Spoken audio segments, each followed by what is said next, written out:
తొనలు శక్తి తీసుకుంటే 100 గ్రాములు, అంటే గింజ తీసేసి తొనలు 100 గ్రాములు తీసుకుంటే అవి 88 క్యాలరీలు శక్తి అన్నమాట పనస తొనలు.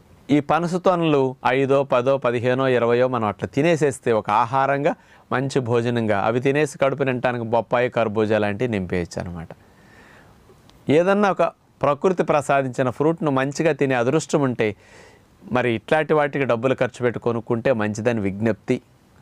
ఈ పనస తొనలకి మనం కొనుక్కొని తినేటప్పుడు గింజలు లోపల వస్తుంటాయి. ఆ పనస గింజల్ని మనం ఎలా ఉపయోగించవచ్చు? మీరందరూ తెలియక పారేస్తూ ఉంటారు. దీన్ని పారేయకుండా పనస గింజల్ని ఎట్లా చేసుకోవచ్చు అంటే కాల్చి తింటే భలే బాగుంటాయి. నుప్పుల్లో వేసి కాల్చుకోవటానికి అవకాశం ఉంటే చేసుకోవచ్చు. నుప్పుల్లో వేయకుండా కూడా ఇప్పుడు మనకి మందపాటి మూకుళ్ళు ఉంటాయి, పూర్వం రోజులు గుంట మూకుళ్ళు, అలాంటి వాటిలో పెట్టేసేసి మీరు